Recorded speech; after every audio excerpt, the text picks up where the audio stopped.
സഹകരണ മേഖലയെ സംബന്ധിച്ച് സാമൂഹ്യ സുരക്ഷാ പെൻഷൻ ഒഴിവാക്കുന്നതിനെതിരായിട്ട് സഹകരണ സംഘങ്ങൾക്ക് നിലപാടുകളുണ്ട്.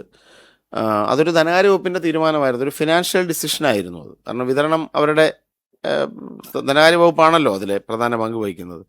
സഹകരണ മേഖലയെ സംബന്ധിച്ച് ഇപ്പോൾ ഒരു സംഘത്തിന് വിതരണം നടത്തുമ്പോൾ ഒരു വീട്ടിൽ കൊടുക്കുമ്പോൾ 25 രൂപ സംഘങ്ങൾക്ക് ലഭിക്കും, 5 രൂപ ഒരു വിതരണക്കാരന് ലഭിക്കും. പിന്നെ സഹകരണ കൺസോർഷ്യം വഴി ഏകദേശം 40,000-ഓളം കോടി രൂപ അടുത്ത് സംഘങ്ങൾ സഹകരണ കൺസോർഷ്യം വഴി സഹകരണ പെൻഷനായി കൊടുത്തിട്ടുണ്ട്. സഹകരണ മേഖലയിൽ വലിയ പങ്കാളിത്തം ഉണ്ടായിരുന്നു ഈ ഒരു സാമൂഹ്യ സുരക്ഷാ പദ്ധതിയിൽ.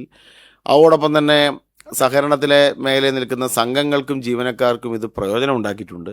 പക്ഷെ അതേ സമയത്ത് തന്നെ ഇതിൻ്റെ സാമ്പത്തികമായ പല വിഷയങ്ങൾ എന്ന് പറഞ്ഞാൽ ഇങ്ങനെ കൊണ്ടു കൊടുക്കുമ്പോൾ പല സ്ഥലങ്ങളിലും മരണമടഞ്ഞവരെക്കുറിച്ചുള്ള വിവരങ്ങൾ പോലും കൃത്യമായി കൊടുക്കുന്നില്ല.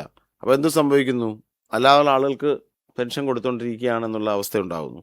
അധികം വരുന്ന തുക കൃത്യമായിട്ട് തിരിച്ചടയ്ക്കുന്നില്ല എന്നുള്ള ആക്ഷേപം, കൂടാതെ സാമ്പത്തിക ബാധ്യതയും വർദ്ധിക്കുന്നുള്ള ആക്ഷേപമൊക്കെ തന്നെ ധനകാര്യ വകുപ്പിനുണ്ടായിരുന്നു. ധനകാര്യ വകുപ്പ് അതുകൊണ്ട് തന്നെ ധനകാര്യ വകുപ്പ് എടുത്തൊരു ഫിനാൻഷ്യൽ ഡിസിഷനാണ് ഇപ്പം നിലവിലുള്ളത്. സഹകരണ മേഖലയെ സഹകരണ മേഖലയ്ക്ക് ഇതെന്താണ് പ്രത്യാഘാതം ഉണ്ടാക്കുന്നതിനെക്കുറിച്ച് തന്നെ ഞങ്ങളത് പഠിക്കുന്നുണ്ട്. സഹകരണ വകുപ്പ് ആ കാര്യത്തിൽ ഉള്ള ചില ആശങ്കകൾ പറഞ്ഞിട്ടുമുണ്ട്.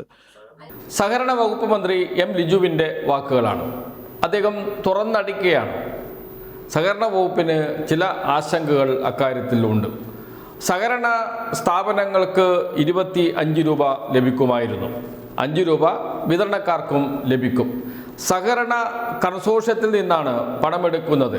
ഏകദേശം 40,000 കോടി രൂപ ഇതിനകം പെൻഷൻ നൽകുന്നതിന് വേണ്ടി സഹകരണ ബാങ്ക് കൺസോർഷ്യം നൽകിയിട്ടുണ്ട്. തിരിച്ചു കിട്ടിയിട്ടുണ്ട് അതിൽ ഏറെയും എന്നത് മറ്റൊരു കാര്യം. അങ്ങനെ സഹകരണ വകുപ്പിൻ്റെ പങ്കാളിത്തത്തോടു കൂടിയാണ് സാമൂഹിക സുരക്ഷാ പെൻഷൻ വിതരണം ചെയ്യുന്നത്. അതിൽ നിന്ന് സഹകരണ വകുപ്പിനെ മാറ്റി നിർത്തുന്നത് അത് ശരിയാണോ? അതിൻ്റെ പ്രത്യാഘാതം എന്തൊക്കെയാണ്? അത് പഠിക്കും സഹകരണ വകുപ്പ് എന്നാണ് പറഞ്ഞിരിക്കുന്നത്. ചില പോരായ്മകളുണ്ട്. ആ പോരായ്മകളാണ് ധനകാര്യ വകുപ്പിനെ കൊണ്ട് അത്തരമൊരു തീരുമാനം എടുപ്പിക്കാൻ കാരണം. അത് തിരുത്തുകയാണോ വേണ്ടത്?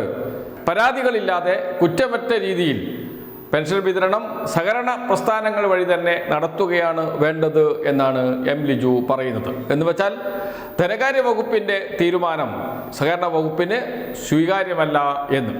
സർക്കാർ അത്തരമൊരു തീരുമാനമെടുത്താൽ അത് അംഗീകരിക്കും, അത് മറ്റൊരു വിഷയമാണ്. എന്നാൽ സഹകരണ വകുപ്പിന് ആ തീരുമാനത്തോട് പൂർണ്ണ യോജിപ്പില്ല. ധനകാര്യ വകുപ്പ് എന്ന് വെച്ചാൽ മുഖ്യമന്ത്രി എടുത്ത തീരുമാനമാണ് അത്.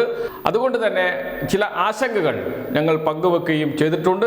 ഞങ്ങൾ അതിൻ്റെ പ്രത്യാഘാതം പഠിക്കുകയും ചെയ്യുന്നുണ്ട് എന്നാണ് സഹകരണ വകുപ്പ് മന്ത്രി എം ലിജു പറഞ്ഞിരിക്കുന്നത്.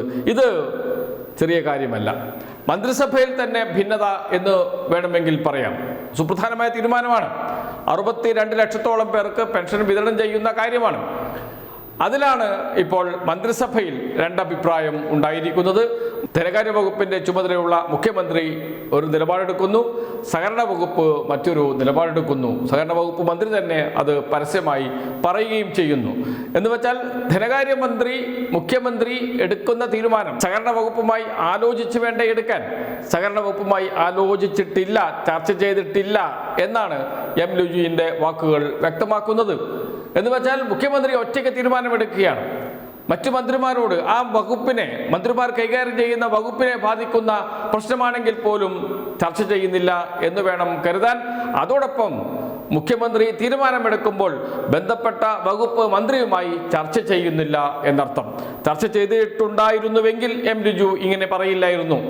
അത് സർക്കാരിൻ്റെ തീരുമാനമാണ്, ആ തീരുമാനത്തോടൊപ്പം ഞങ്ങൾ നിൽക്കുന്നു എന്ന് പറയുമായിരുന്നു. എന്നാൽ അങ്ങനെ എം ലിജു പറഞ്ഞിട്ടില്ല. എന്ന് വെച്ചാൽ ഈ തീരുമാനം ധനകാര്യ വകുപ്പിൻ്റെ മുഖ്യമന്ത്രിയുടെ ഒറ്റയ്ക്കുള്ള തീരുമാനമാണ്.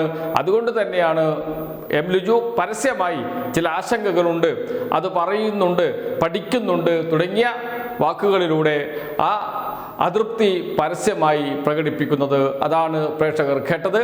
UDF അധികാരമേറ്റ് അത്രയും നാളായുള്ളൂ, 3 മാസമേ കഴിഞ്ഞുള്ളൂ. അതിനിടയിൽ തന്നെ വിവിധ വിഷയങ്ങളിൽ മുഖ്യമന്ത്രിയും മന്ത്രിമാരും 2 തട്ടിലാകുന്ന അവസ്ഥ വരുന്നു. നേരത്തെ ഒരു വീഡിയോയിൽ പറഞ്ഞതുപോലെ ആഭ്യന്തര വകുപ്പ് ഉപദേഷ്ടാവിനെ നിയമിക്കുന്നു.